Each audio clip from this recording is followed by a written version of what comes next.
And hello fellow gamers, I am playing yet another video game in this special offline edition of Jeremy Plays, and the reason why it's special is because my internet connection is not working well enough to stream right now. So, this is just a recording, and fortunately for the people watching on the recording, that means that I'm not going to be looking over here and getting distracted by the chat. I'm actually going to spend the whole time playing the damn game. So, I am playing this on a Game Boy player on a real GameCube, with a real copy of Super Mario Land. And I'm starting to think maybe I should have tested this first because I'm noticing quite a bit of lag in the output here. This may not actually be playable enough to do. Oh god. Yeah, this is not working.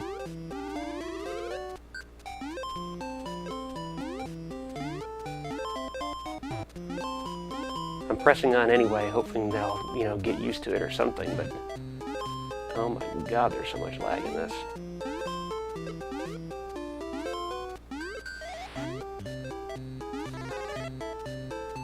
I wouldn't think that that's the Game Boy player doing that. I've played many a Game Boy game on the Game Boy player, not on my channel, of course. This is the first one on my channel. But in the past I've played plenty of them and don't remember any crazy-ass lag. And it doesn't help that the controls in this game are very sensitive anyway. And gravity is unusually fast. Like if you walk off of the edge of something, you go right down to the bottom. Yay, I got the best one just by chance.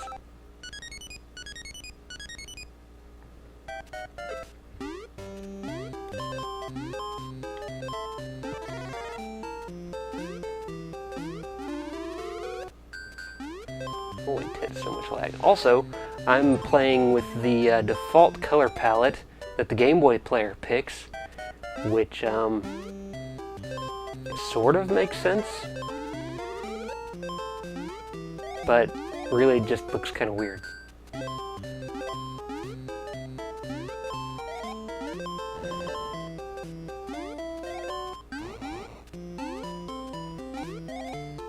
Jesus Christ. See, look at that. I'm just trying to hit the block in the middle.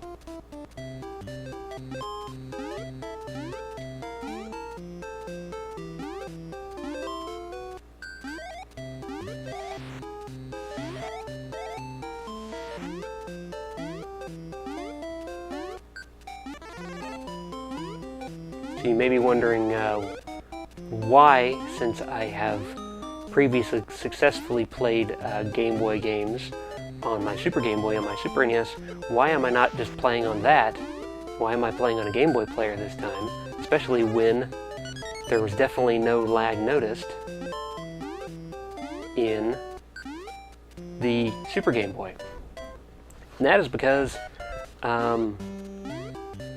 with my current setup, using the DVD Edge for video conversion, my Super NES, using its RGB output into the DVD Edge, does work, but there's some weird flickering at the top of the screen. And that wasn't happening previously when I was using my Geffen VGA to HDMI converter. So why didn't I just use that? Well, uncomplicated. I want to use one video conversion box. That's the main reason why I got the DVD Edge in the first place. And I'm thinking that the only reason I'm seeing some flickering at the top of the screen from my Super NES RGB is the fact that perhaps the sync output from it isn't quite close enough for the Edge to pick up without any flickering, whereas with the Geffen box it was. And so it could be possible to solve that with a different Super NES SCART cable.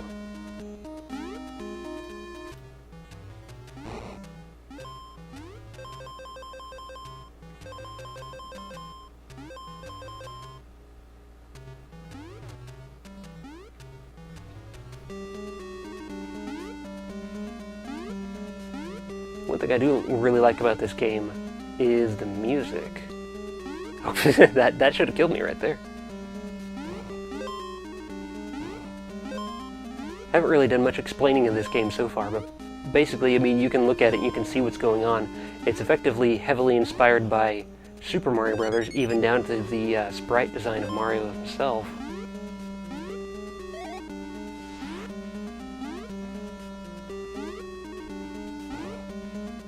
Gameplay mechanics are very similar, although there are a few features that are unique to this version, such as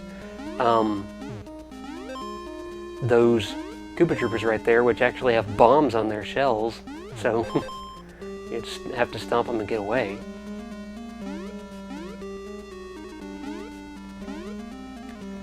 This game has particular nostalgic significance for me, because I remember playing this game just before 6th grade orientation. And so if you have seen my video on my channel called How I Stole My Own Game Boy,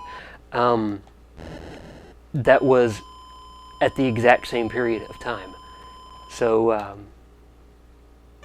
I had gotten my Game Boy after I stole it, and then it was given to me officially. That was in August of that year. I'm trying to remember the exact year. I don't know, Daisy just got turned into a bug, so I'm getting distracted here. But yeah, it was both of those were in August of that year. Both my birthday, oh sweet, and 6th grade orientation. And the reason why I remember that is because I was playing this game in the car with my parents on the way to 6th grade orientation. And I was annoyed when we seemingly got there so quickly because I had to stop playing.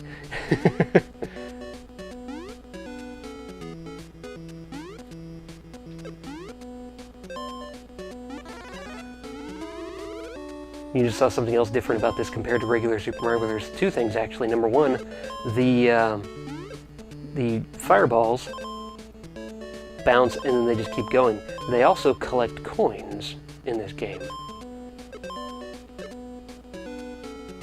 So if you're in an area, like particularly an underground area, a bonus area with like a bunch of coins, and there's some that you can't reach because they're up near like the top of the ceiling or something, start bouncing fireballs off of things and you can get them.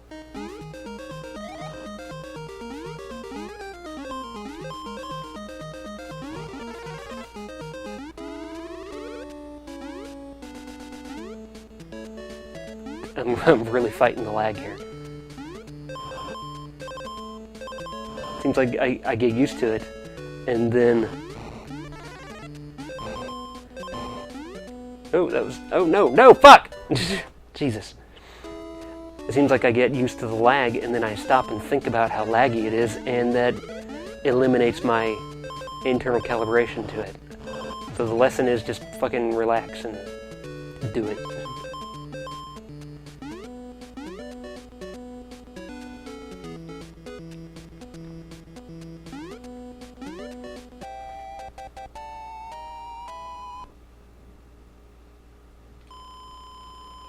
I swear it looks to me like there's more than 4 colors on the screen right now. I mean, inside the Game Boy window, obviously outside of that.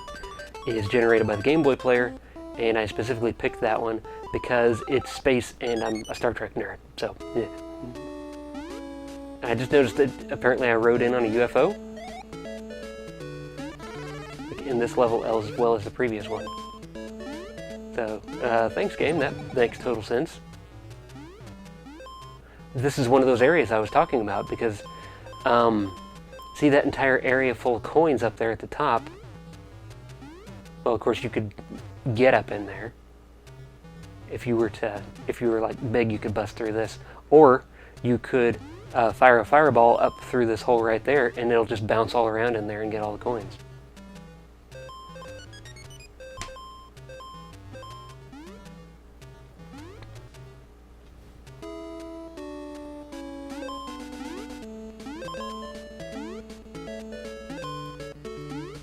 It's not a very long game though. I think it has 4 worlds in it and either 3 or 4 levels per world. And that's probably owing to the fact that it's a Game Boy game, it's portable, and they didn't want the game to be so long that you might run out of batteries before you can beat it, especially since this game doesn't have a save feature. Anyway, I'm hanging around right here and blabbing because there's actually a secret right down here. Invisible platform.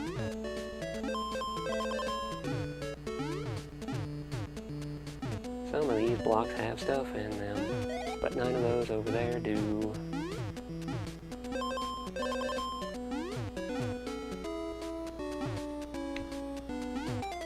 Fucker Goomba!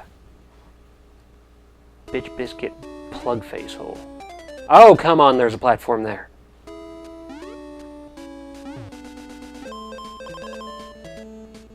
Now I can skip all these blocks and stuff, at least the ones there at the beginning. Die. Bitch fucking Goomba. See, the gravity in this game is a little weird. See, I'm bouncing off and back to the ground at with no kind of floatiness up the top. It's almost like Mario is ricocheting off of things instead of being stopped by them and falling back down normally.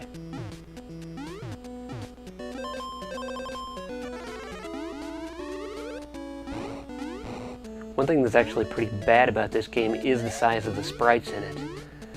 The majority of them are these little tiny, the size of these blocks right here.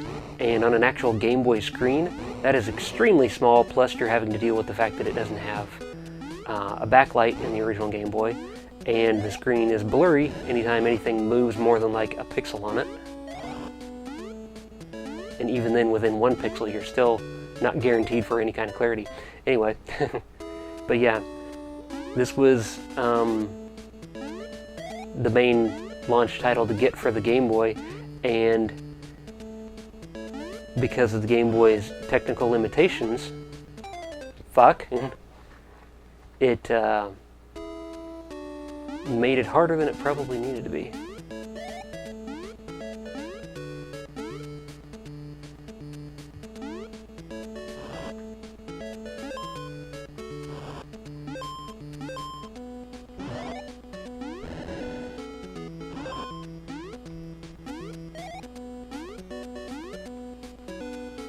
One of these pipes you can go down, I think. Yes, this one. Invisible block is... where is it? Is it over here? There it is.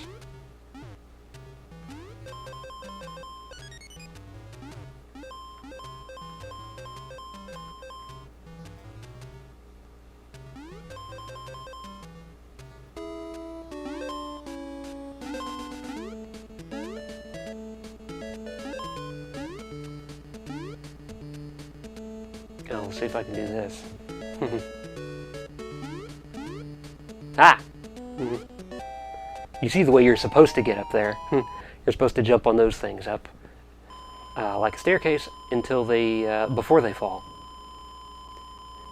But I did it my way, bitch. And then you have levels like this that are nothing like the original Super Mario Brothers. You're in this here submarine, shooting stuff.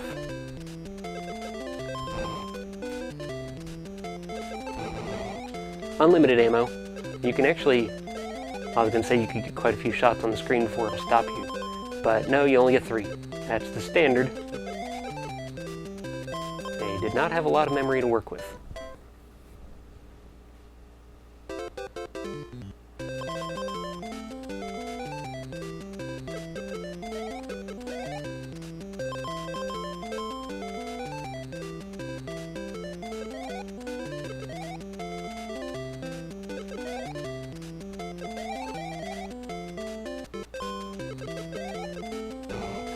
Nice octopus fuck right there. Kill him and he blows up in your face.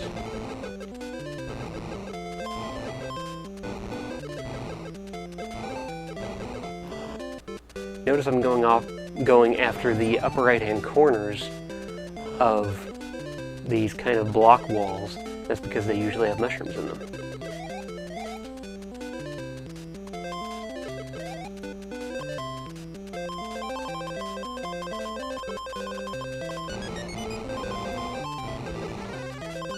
Or one up like that.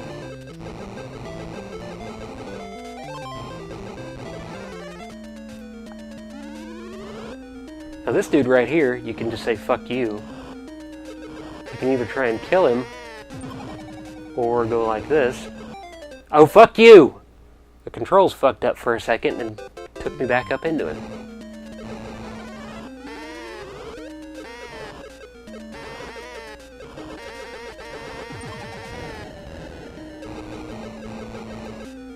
What I intended to do, and it just did it again while I was moving around down there. You can just shoot through the blocks and go up and hit the thing, and you don't have to actually fight him.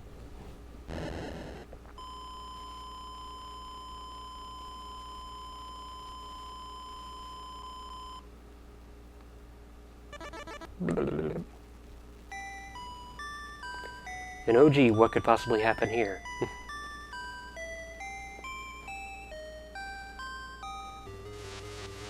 Zorp. And she turns into an exploding flaming anus fart octopus. That's what those are called now. Oh, you stupid ass ladder. Filled me up with farts though. That's not too bad.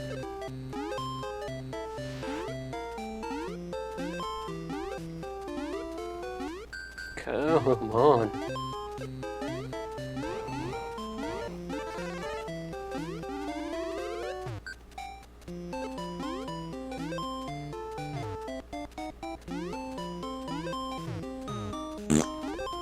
Other oddities about this game include the fact that the only bullet bills come up out of pipes. And no, I'm not making that up to be silly. That's the way it is. Actually, no, that's not true. I think there's some within this world. In this world. Within this world that are kind of stacked up into towers like previous games.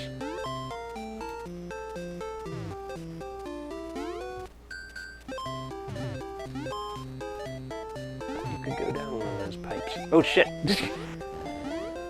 Almost got fucked by that dude.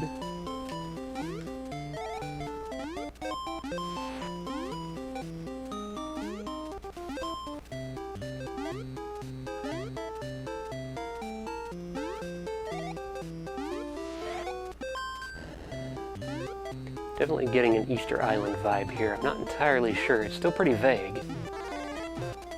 Oh, you bitch nugget.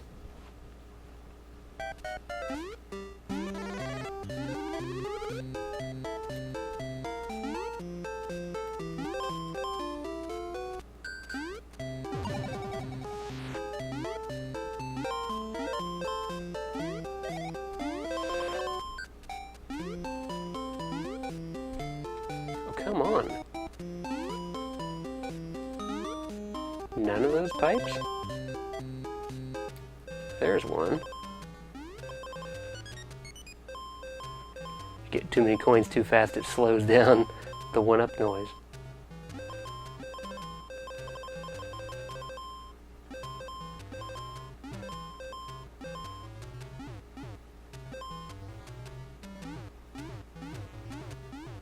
Oh, come on, 2 more coins.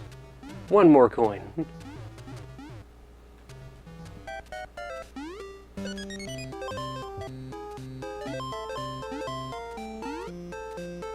I remember this. Yeah, you have to wait for the rocks to fly out of the clouds, and then you ride them across the spikes.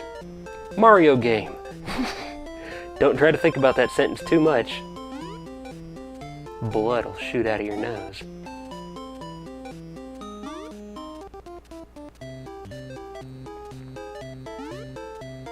Unfortunately, you don't have to do anything special once you land on them. You just go. You don't have to keep tapping to the right or anything to make sure that you don't fall off of it.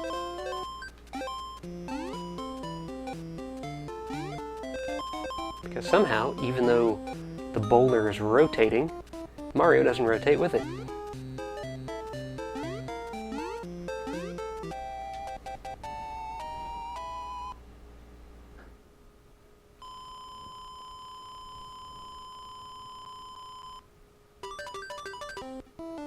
Yeah.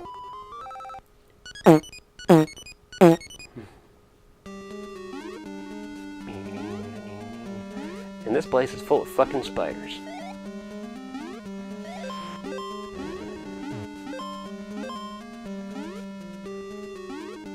Fortunately, you can always stomp them on the butt.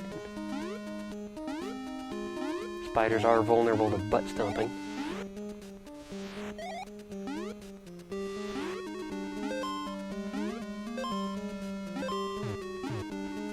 As are these tarantulas, I guess. They're also vulnerable to holes. Damn it! I tried to jump as soon as I landed there. Controls just aren't responsive enough for that.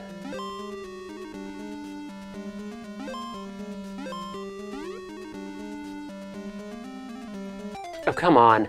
Just jump off the thing.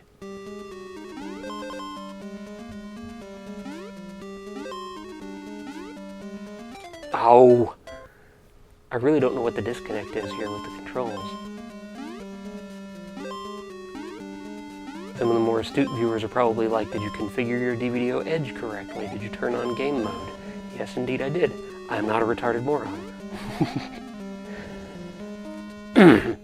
No, I shouldn't say that because the Edge is quite a capable and configurable video processor. It does have a lot of options and it is easy to miss one or two crucial ones. But no, I got it configured with minimum possible lag and fuck!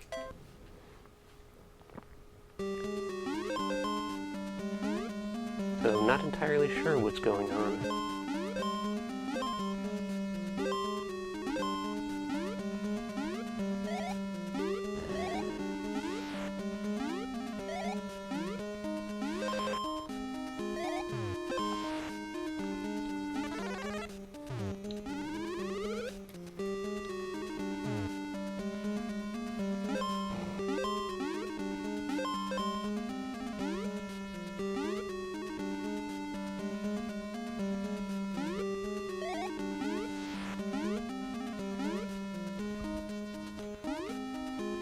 Fuck. That's what I get for trying to scratch my hand in the middle of a jump over a bunch of spikes. Not exactly an advised gameplay strategy.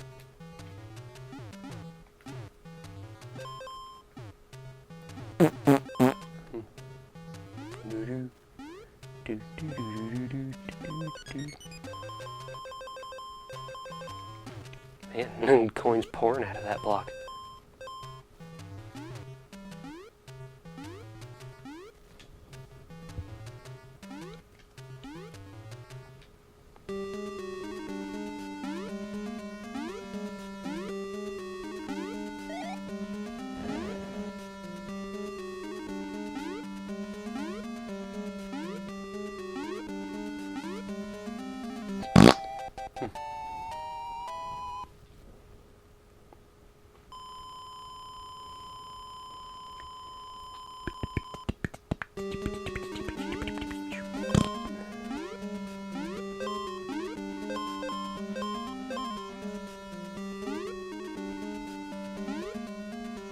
Oh, that was really close.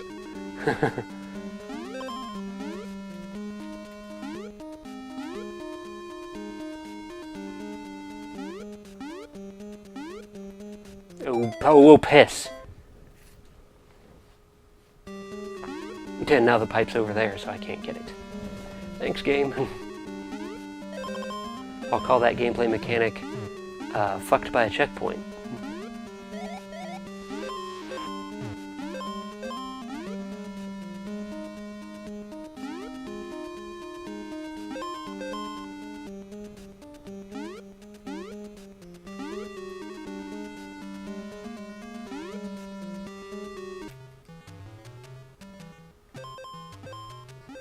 I don't know why I keep going down there to do that.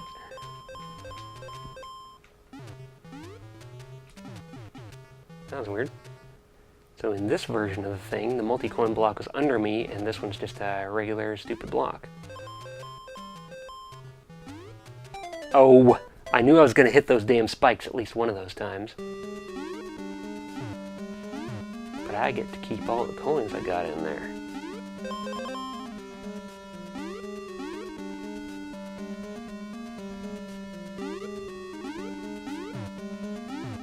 Oh, for fuck's sake!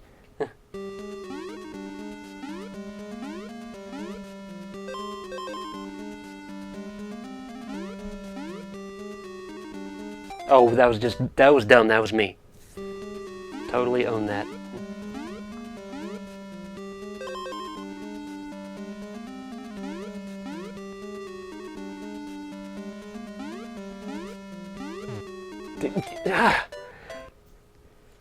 That is just bad control right there. I'm trying to, like, jump away from the wall, and I'm stuck on the wall for, like, a fraction of a second.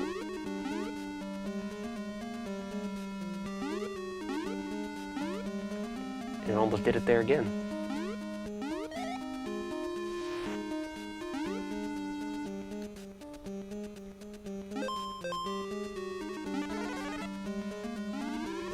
In fact, turning around in this game is actually quite a problem. Maybe that explains all the lag that I've been seeing. Okay, whatever. I somehow landed on the platform without falling in the waterfall hole.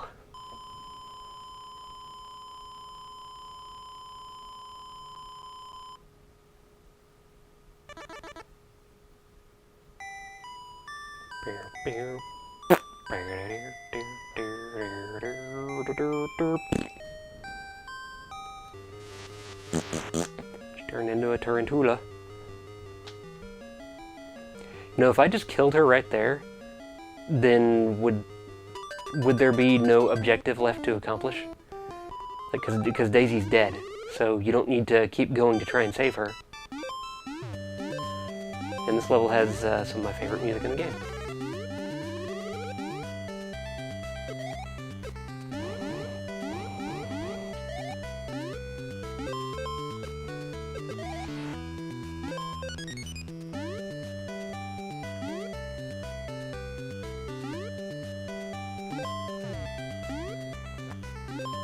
Also to note is that all of the enemies in this game have kind of strange names.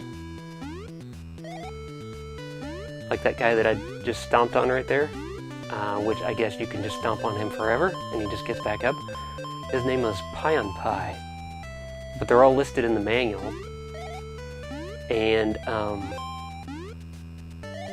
I think this world that you're in right now is called Sarasa Land. And I'm wondering if all the names were made up for the manual, or if they just simply didn't translate them from the original Japanese. Because they all definitely do have kind of a foreign feel to them. It's like they don't seem like they're just made up words. They seem like real words, but they don't sound like English words, if you know what I mean.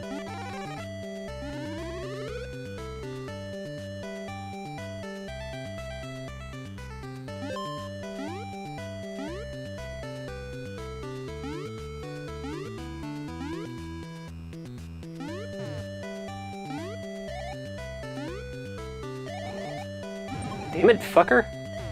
Get under my feet and fuck me into a bomb. Oh, I didn't know that was there. See, I'm just trying to jump around the corner right there.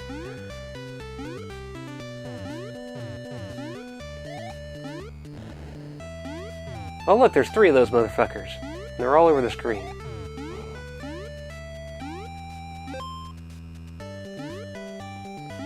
That's the part that I was thinking about before, where it was a tower of bullet bills, but they are indeed all still in pipes. So, strange.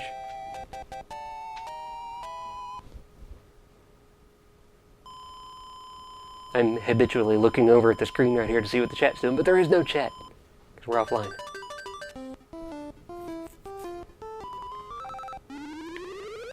I did try for a considerable amount of time to try and do this as a live stream, but like I said, my internet connection was being a big fat bloated piece of shit. In fact, when I was explaining to my viewers in the Discord that I wasn't going to be streaming because my internet connection was shitty. I said that my connection speed at the time could be measured in BSPS, which is bullshit per second.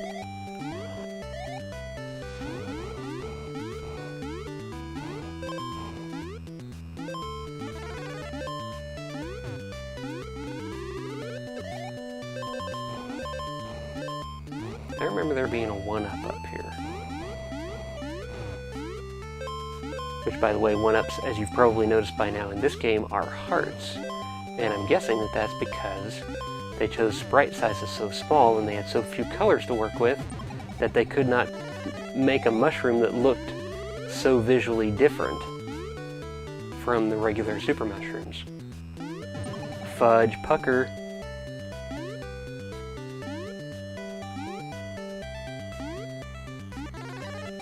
Oh, you dick fucker. And I just smacked the mic. Sorry about that.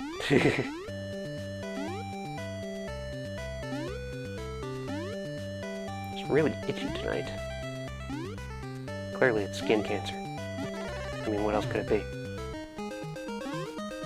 Mild allergies? No, it's definitely not that.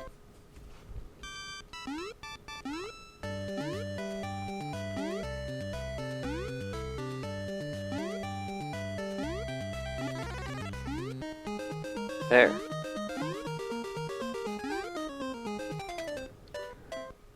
Laggy controls.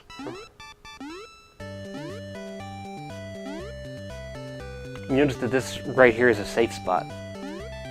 That's why I keep jumping for that corner on the pipes.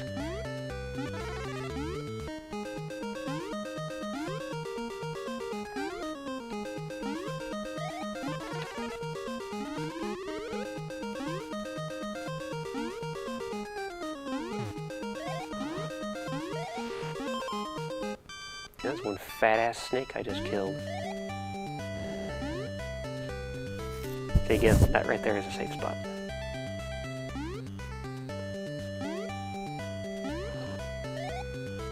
And then those various enemies that shoot the fireballs like that, like in this level it's those snakes, but in like level 1, 2 it was the sphinx-looking thing. But if you get just a little bit past them without killing them, oh, fuck you. Then they'll still fire the fireball at you, but they won't turn around first, so it's like they're shooting the fireball out of their ass.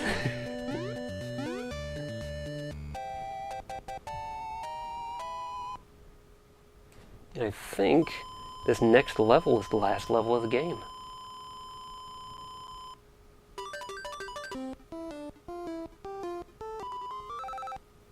Oh, and I don't know if I'm going to do this. Yeah, this is the last level. There are some 1-ups in this level, though. They're hidden inside some of these blocks there towards the top of the screen. Oh, I can just hold down the button. I don't have to keep tapping it. You butt plug. Oh, you butt plug.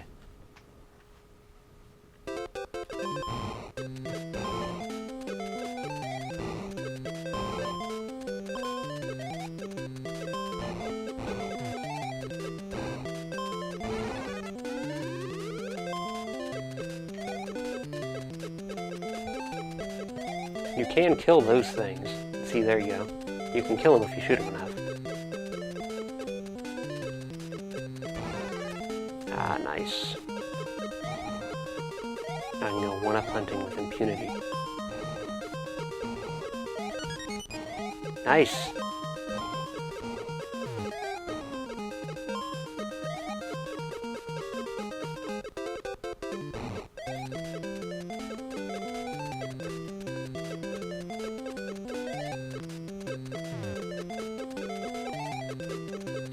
Since you have infinite ammo right here, there's really no reason to not be shooting all the time.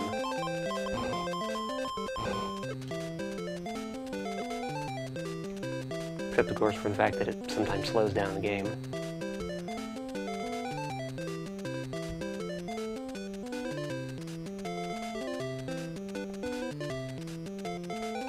This is getting close, I think.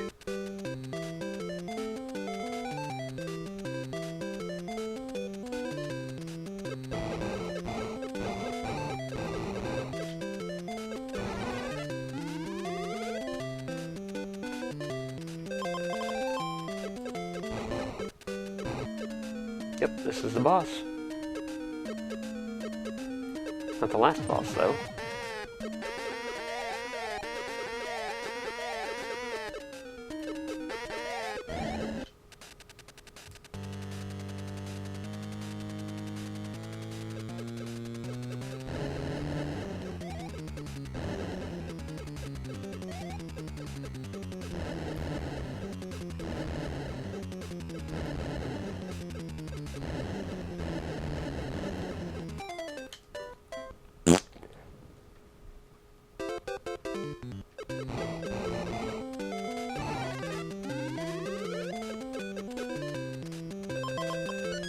Ah! Managed to snag another life.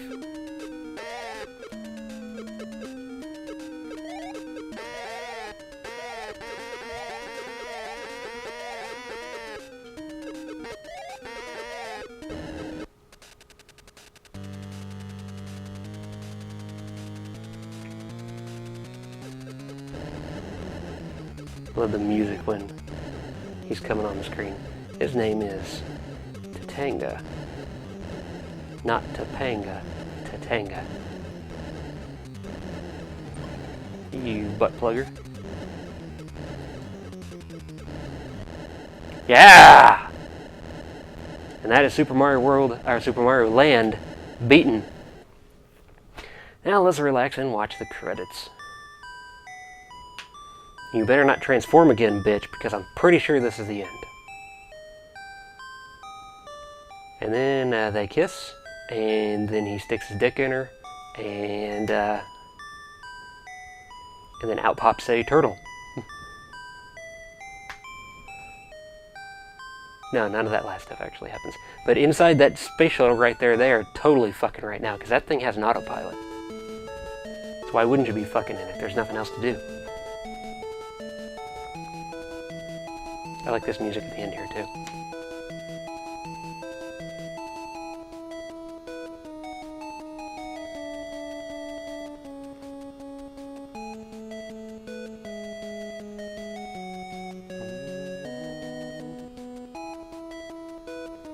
Programmer M. Yamamoto. Sounds familiar somehow.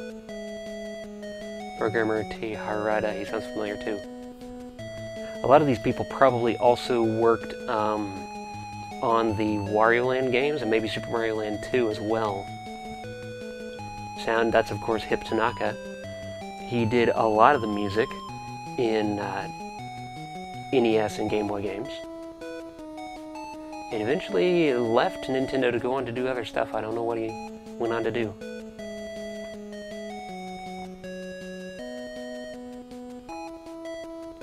Special thanks to Taki. Sounds like a credit card for some reason. Izushi Nagata, I'm guessing would be Kenta Nagata, but I don't know who that is. Kenta Nagata. I know that name.